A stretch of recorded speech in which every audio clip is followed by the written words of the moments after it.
digital transformation. I'm just waiting for a thumbs up from Dan at the back there. Okay, I've got my thumbs up.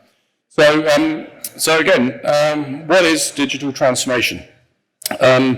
So in terms of actually TAAP and the TAAP technology, TAAP stands for the Agile Application Platform. We've actually built a software technology that will actually then help effectively drive and improve the way in which software can be developed. In that respect, obviously, kind of the software development industry, you need to have a little bit of an understanding about it, which hopefully, obviously, all of us in the room today will have, about some of the challenges that actually face organisations that are building and developing software. In many cases, obviously, we need to target lots of different operating systems, lots of different languages, lots of different frameworks, and this is a constant change. And for those of you that actually aren't familiar with software, we've got a little diagram here to kind of show you the complexity of actually all of the effort that goes into creating a piece of software. To actually build a piece of software requires actually the languages you're using, the development tools, the frameworks that are actually being used to actually kind of help you write some of those programs. You've then got the devices you're targeting. This problem goes on and on. And the problem is that at any point where you write some software, that software is then within 3 to 6 months out of date. And some or all of these components are now in later versions. So now you actually end up building a large maintenance legacy issue for teams of people just trying to keep the software running. So there obviously must be a better way of actually trying to improve how we actually then write software. The issue obviously for business is the fact that actually, unless you do this, then you've actually then got big impacts in terms of actually the cost of actually managing and maintaining that. You've got the technical debt and the knowledge of the people who've used that particular component technology to understand how to configure it, how to use it, the little nuances of it. And then trying to keep and maintain resource, you've then got the resource and the churn of staff. So the software industry has actually created itself quite a challenge in terms of actually being able to build software and do this in a reliable and scalable way. And the problem is that we've kind of got ourselves into this kind of usual kind of routine. What we've been trying to do with TAAP and the TAAP technology is actually accelerate and change the way in which software can actually be developed. So the TAAP platform was actually then created to simplify that process. The benefit for actually using our technology is that it will actually allow you to actually deliver services and facilities to your business and to your users much more quickly and much more effectively. We've built this technology using a capability called no-code, low-code, which again actually then helps actually the way in which actually software can be built and deployed. So just kind of setting the scene there, coming back to the purpose of this call, accelerating digital transformation. That's kind of one of those terms that's actually fairly heavily used, but what does that actually really mean in terms of accelerating digital transformation? How fast can we actually accelerate the work that we can perform with platform technologies like what we've created with TAAP? So what I'm going to do first of all is actually then demonstrate to you actually an application that was built in the TAAP technology, show you the functionality of it, and then explore actually what we mean by accelerating digital transformation. So this particular, and hopefully this video will play, this particular application was actually then created for asset integrity. We sat down and we actually sat down with the actual inspectors that would be using this technology to actually then define the information that they needed to capture, the photos, the photo annotation, all of the information that was being captured. This had to work offline. It couldn't actually operate with an internet connection. The data that was being captured was voluminous. We could actually capture hundreds of photos, even videos. So this is quite a capable application. And all of this information was being captured in such a way that it can then be delivered to cloud-based services for data analytics. So as you can see, it's quite a kind of extensive application with the video that's been playing in the background. And this was actually then created in conjunction actually with the end users and not IT staff. So we actually had business analysts working with actually the end users that shaped the solution they wanted with photo annotation, photo comparison. So quite a reasonably sophisticated application. Now we've created this as a demonstrator, and I've used this as an example because I think you'll understand it's quite a reasonably sophisticated app. So my next question really from that point onwards was actually, what would be your take on actually how long it would take to actually build an application like this? Now, depending on obviously who you are, you're going to have a different perception. Business people are going to tend to think about the software is going to take longer than it should.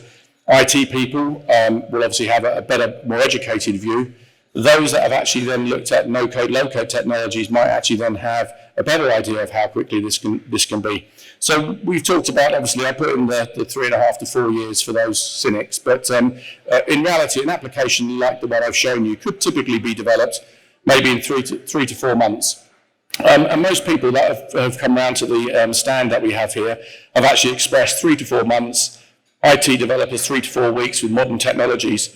The actual time that it actually then took to create this application was 3 to 4 hours. And the point about this is actually, this is because of the fact that it's software helping organizations write software more efficiently and effectively than they have done traditionally.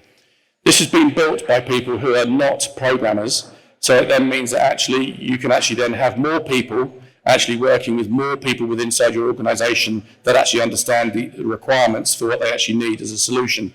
Typically, the history actually of software development is that actually the end user actually identifies what they want, and there's a whole series of documents and presentation materials that actually have to be produced by project managers, business analysts, and many other people before it's given to a coder who then doesn't actually understand what it means and then ends up having to have lots more conversation. This is the software industry. This is how it works today. And what we're actually then doing with this technology is actually moving a lot of that heavy lifting up to the front part, where actually business analysts can create and shape applications and workflow solutions actually with the end users. Now, the benefit of this obviously then is actually you then don't go through the whole development cycle of actually having to communicate to an IT developer how he's meant to build something, which then can take 3, 4 weeks or longer to then come back to the end user to say, you haven't understood what I want. And then you get into the usual scenario of actually, well, I built what you said in the spec. The end user said, I didn't understand what the spec said, I'm not a developer. And you have these horrible situations, and they happen time and time again. What the TAAP technology is allowing you to do is actually build applications at the front end that are actually much more likely to actually deliver the solution that the actual end user wants. But more importantly, what we often find is that the end user actually has forgotten half the things that they really needed because they're talking about all the things that they actually want. And it's not until they actually have an application in their hand that they suddenly realize actually, well, it would be really useful if I could actually have photos and photo annotation, and because this takes up a whole load more time. And again, with these type of platform technologies, it allows you to build applications like that, applications that actually meet the specific needs of the requirements of the end user, and not applications that are given to them and said, listen, we've built this over 3 months. The IT team's now working elsewhere. You're going to have to wait another 2 or 3 months before they can come around and fix it. These applications are allowing organizations to create applications at a tremendous pace. So the immediate thought when people look at these apps in this particular sort of demo is actually, well, okay, this isn't the norm. It must be an edge case. Not all applications can be built at that sort of pace and that sort of scale. And I've given a couple of examples here of actually major blue chips, multi-million-dollar companies that are actually using this technology. Tesco's, as an example, they wanted a food surplus application. Chief exec spoke to the IT teams. They said they couldn't do it for 18 months with the backlog and all the other work they needed. He wanted it done in 6 weeks. We did it in 4. That was one person. That was integrated actually into the Tesco systems, deployed to all 3,000 stores, and is currently donating 50 million meals a year to 7,500 charities a day. So when we talk about no-code, low-code technologies, we're talking about a very mature technology now that can actually allow you to build serious applications and at scale. Haven Holidays, again, prior to kind of COVID and opening back up, needed a guest arrivals service for all of their 37 holiday parks. They had 40,000 people turning up. They gave us 8 days notice to build this application that had to be then built as a business to consumer app. The system was deployed, worked perfectly. The point about this is actually, this is a technology that allows you to actually then bring ideas together, to ideate, to test, to verify, and to do it in a very short timescale. Thrifty Car Rental, again, nationwide solution, all of their branch management, scheduling, vehicle check-in, check-out, damage management, recording, the whole process, again, all managed and built actually on a no-code, low-code technology. So the point about this, as I said, is that this isn't a point example showing a simple form that needs to be filled out. This is a mature, stable technology. And in the energy sector, we're working with Intertek, amongst others, and we've provided their business analysts with our technology, and they've created now, since 2011, since they've been using our technology, over 6,500 protocols and inspection types for over 350 of the world's energy providers and service providers. So again, this is really kind of key to actually kind of be clear about the fact that it doesn't matter what the industry is in the sector. This technology has been designed in such a way that you can then use it to digitalize and transform the way that actually software can be built. Another key point to this is that actually the software that's actually built or created on top of the TAAP platform is able to run for 5, 10, 15 or more years.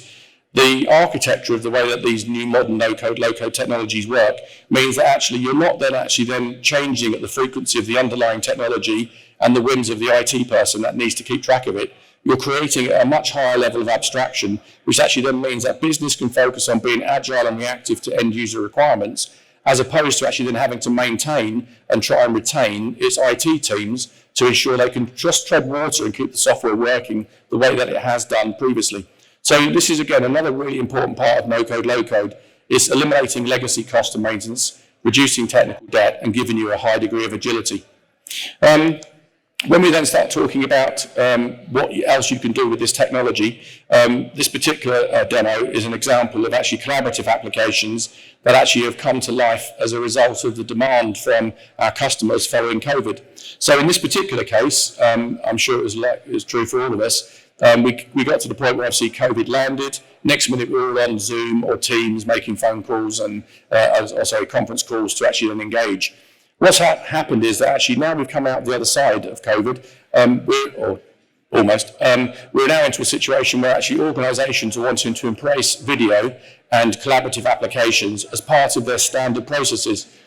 So organisations approached TAAP and actually asked us to extend our technology to integrate and support this capability. So with one control, you can now within 2 or 3 minutes create effectively embedded inside the application, a collaborative application that will allow you to actually then provide remote video inspection, guided working, interactive applications where you could be working with people from anywhere around the world, or collaboratively looking at applications or desktops. This is the kind of application space that actually organisations are now moving towards. It's not just a straightforward digital transformation. They're wanting to build upon, obviously, the experiences that people have had of actually using video as collaborative technologies from the way they've been operating through COVID. So with this technology, obviously what we're actually then able to then do is capture information, surface that information into dashboards and charts. So something like this can take 2.5 to 3 hours to create based on the underlying data. This is now driving actionable insights to allow businesses to react much more quickly and effectively than they have been able to before. So again, the benefit of this platform and the way that we've actually been configuring this is that we've been listening to our customers. The customers can license this as a platform. They put the software and the technology onto the platform, creating their IP. If they want to, they can go and sell that IP to other organisations, or they can just run it for as long as they want. The point about this is that actually it then helps them from a digital point of view to be able to react to customers, to changes in the industry, changes actually to a customer's requirements, but it allows them to react to actually a very rapid pace, allowing actually the domain experts and end users to actually then focus on the solutions they need. For us originally, IT were actually the silent assassins and stopped deployment of our technology. The perception was that actually we were going to put them out of work. In reality, what's actually happened as we've deployed this technology across over 56 different industries, those IT teams have actually then got closer to the business because they can actually deliver more quickly in conjunction actually with the domain experts. So now actually, in reality, it's the reverse for them now. They're actually doing more closely aligned to the business and actually delivering greater value. So again, the technology and the potential for this platform is kind of extremely broad. And if you'd like to visit the stand, again, I'm happy to show you the different industries and verticals that we've actually then delivered this against. So in summary, and I've gone through this fairly quickly, but hopefully I'm not doing too badly on time for Dan. What we're talking about here is an agile application platform that is actually helping organizations to streamline the way in which they actually embrace digital technologies.